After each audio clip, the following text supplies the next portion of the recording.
All right, y'all, welcome to the Scott Horton Show.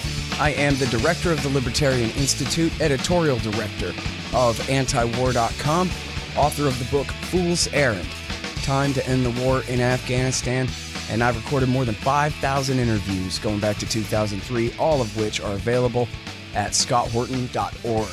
You can also sign up for the podcast feed. The full archive is also available at youtube.com/Scott Horton Show. All right, you guys, introducing Jacob Sullum, senior editor at Reason Magazine and writer of great stuff all the time. Too much for us to fit in today's show. Unfortunately, we're going to have a hard stop in a quarter of an hour here. But I want to start at least with this really important one. Racially skewed policing is not a statistical mirage. And this goes to a very important debate about systemic racism in America and in American policing, what that even means exactly, and who may or may not actually be collectively guilty of it, and all kinds of stuff. So welcome to the show. Thank you for joining us, Jacob. How are you? I'm all right. How are you? I'm really good. I appreciate you joining us here. So, well, do like you do in the piece here. Take us through some of the statistics, help us understand the landscape, and then tell us what it all means, you think. Okay. Well, I mean, there are very clear racial disparities in law enforcement. I think a lot of conservatives and Republicans want to say that you have to look at crime rates. Perhaps you have to look at, I don't know how to say this without seeming racist. You have to look at how black people react when they have encounters with police versus how white people tend to act. I've heard that as well. But I think that if you look at the data, these are not adequate explanations very clearly. And I'll just give you a few examples. When people do have encounters with police, according to a national survey that's sponsored by the Bureau of Justice Statistics, black people are much more likely, about 2.5 times as likely, to report that the police officers used or threatened to use force. That's hard to explain by reference to differential crime rates. When you look at drivers who are stopped by the police for routine traffic violations, one study after another all across the country has found that black drivers are much more likely to be searched than white drivers. And when they are searched, the searches are much less likely, or less likely in any case, to turn up contraband. So that suggests that the amount of evidence that's required to search black people is less than the amount of evidence that's required to search white people. I don't see any good explanation of that other than racial bias, either conscious bias or unconscious bias. It has to do with which drivers at least some police officers, doesn't have to be every police officer, deem suspicious, right? What makes you think this guy might be carrying drugs?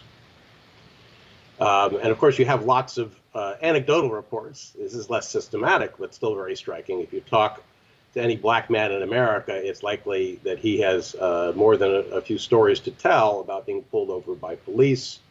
I'll just give you a couple of examples that are striking because they come from sources on the right. You've got Tim Scott, who's the only Republican senator who is black. And a few years ago, he gave a speech where he talked about his experience with police stops. And he said he'd been stopped 7 times in a single year, typically for no clear reason. And he suspected it was because he was driving a nice car in the wrong neighborhood. He's even been hassled by police on Capitol Hill who challenged him, asking what was he doing there, even though he has a pin that identifies him as a senator. Now, 7 times I don't know about your experience with cops, but 7 times in a single year, that's a lot of traffic stops. You have a similar story from Theodore Johnson, who wrote a piece for National Review recently, who said that between his 16th birthday and when he retired from the military, which he had a 20-year career in the military, even stopped about 40 times by police. Now, in my entire life, I've been stopped fewer than 10 times, I would say. Certainly not more than 10 times. So that's a lot of traffic stops. Now, this is anecdotal, obviously, but the more people you talk to, the more you realize how common this experience is. So that doesn't mean every cop is a bigot. It doesn't mean that American society is systematically racist. But it does mean that there is a problem here that goes beyond just a few bad apples, which is how the president puts it. It's not just a matter of a few bad cops who are prone to abuse, but it looks like a substantial portion are driven by bias in some of the decisions they make. There's also this issue of race-neutral policies. In other words, they have policies that have nothing to do with race, but have strikingly disproportionate impacts on black people. So one example is enforcement of the marijuana laws, where black people are nearly 4 times as likely to be arrested for marijuana possession as white people, even though they're only slightly more likely to be marijuana users.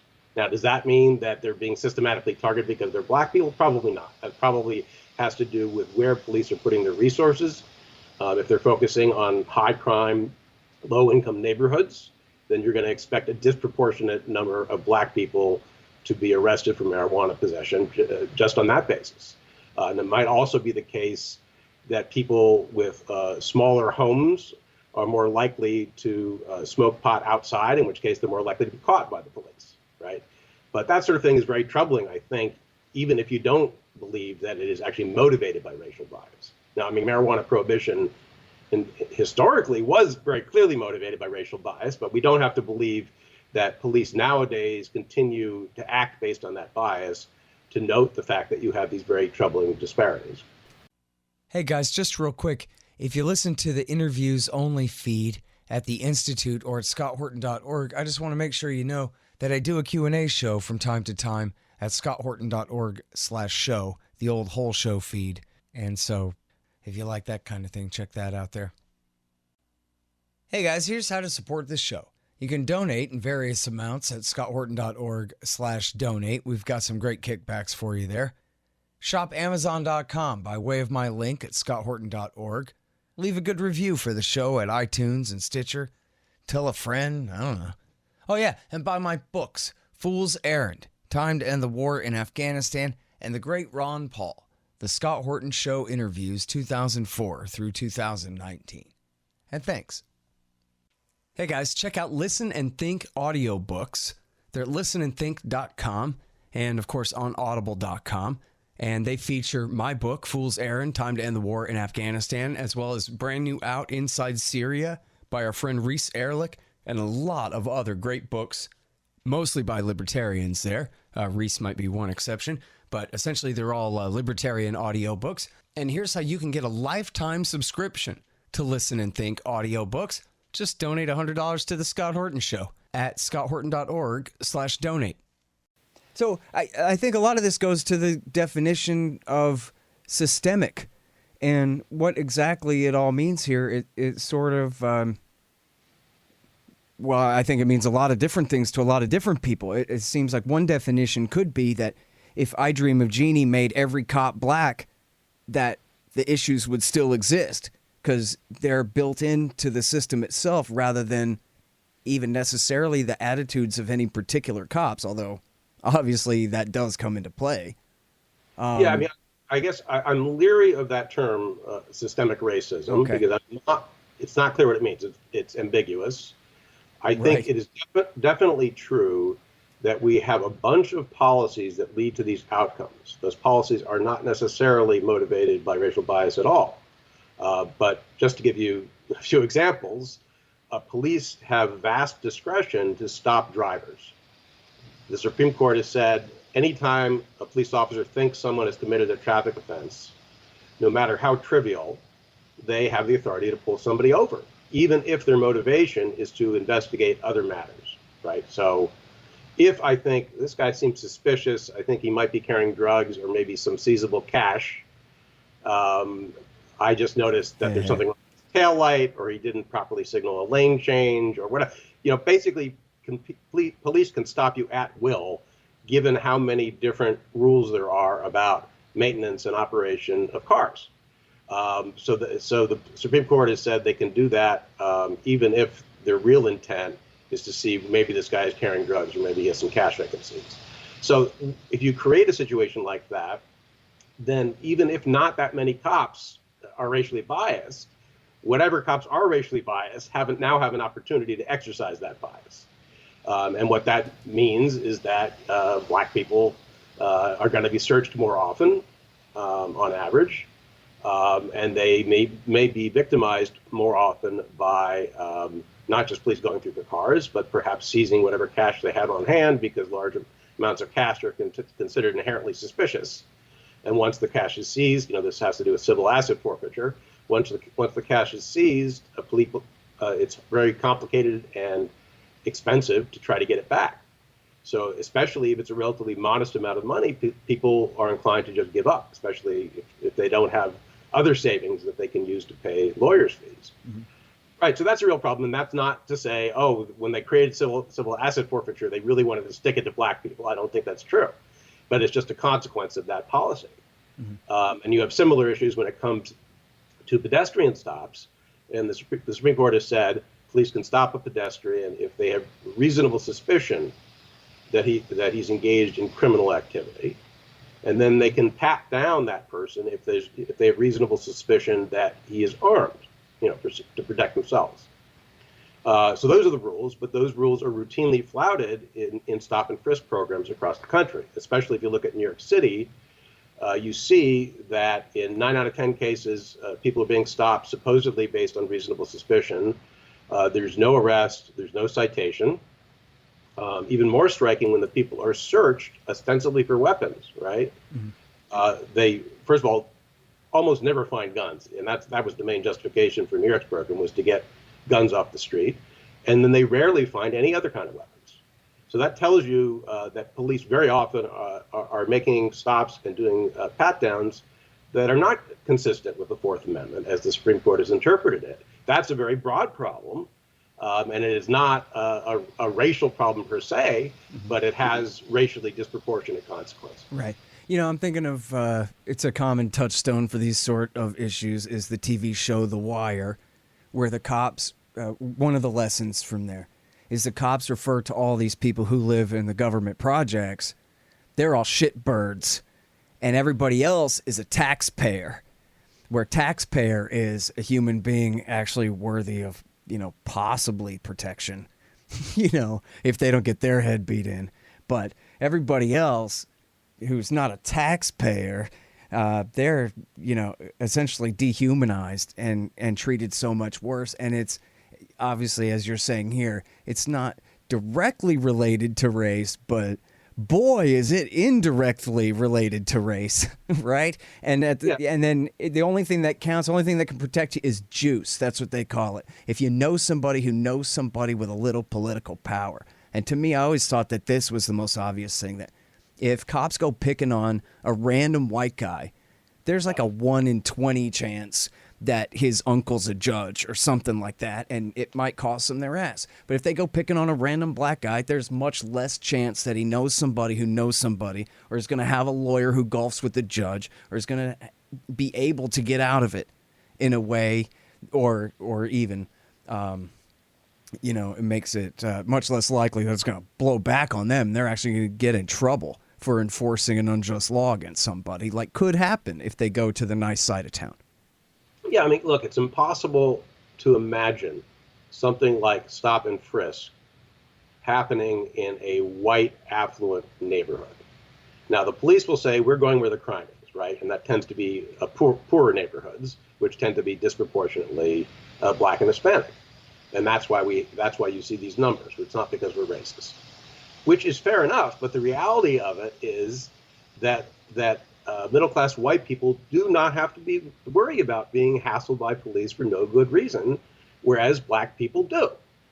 So and you can say, well, our motives are pure, which may be true, but the result is not equal treatment under law. Yeah, for sure. And look, the important point here, I think, well, there's a lot of different ones, but one of them is that, you know what, even if this is not all directly about race, it sure is understandable why it sure does seem like it to black people.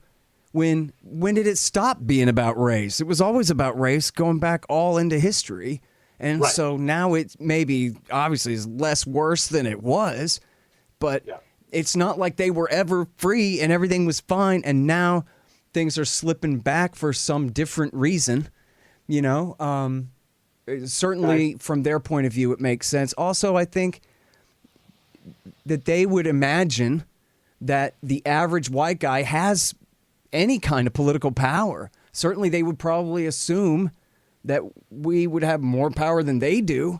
And so they feel like forsaken, that it's not just the cops. It's the 65% white population of the country, because they're not going through it, don't give a damn what happens to them if they're stopped and frisked and thrown up against the wall, or their son is. And so no wonder they are so upset. I would be too. Yeah, and if you look at the history of the war on drugs, it was explicitly racist when it started out. Openly and explicitly racist in terms of which drugs were targeted. They were the drugs used, not our drugs, the drugs those people used, right? So Mexicans, blacks, Chinese immigrants, those were the drugs that were targeted. That doesn't mean that sincere drug warriors nowadays are racist. But you still see these racially disproportionate impacts. And one really telling example, I think, is the legal distinction under federal law between the smoked and snorted forms of cocaine, where even today, I mean, the disparity has been reduced, but it still exists. Crack cocaine offenses are punished more severely than powder cocaine offenses. Now, that distinction was supported at the time it was established by black politicians. Mm-hmm. They said, crack is devastating our neighborhoods. We need to do something about this. So they supported these heavy penalties. But it turned out what that meant is that federal crack defendants who were overwhelmingly black were getting more severe sentences than powder cocaine offenders who were much more likely to be white or Hispanic for essentially the same crime. In other words, involving the same amount of the active ingredient, right? Same drug, just different forms of it. I'm sorry, we're so out of time here. I'm over, and I gotta go. I just gotta add to, and I know to the SWAT raids. I mean, imagine the trauma of having a Delta Force type, paramilitary night raid at 4 a.m. How your children would feel if that happened at your house, and it does happen on the poorer and the darker side of town, in a way that local news doesn't cover most of the time. Even when they don't shoot somebody's kid or dog, still going through that is just, it's far more than this society should tolerate anyone having to put up with. It's just crazy. But I'm sorry, I gotta go.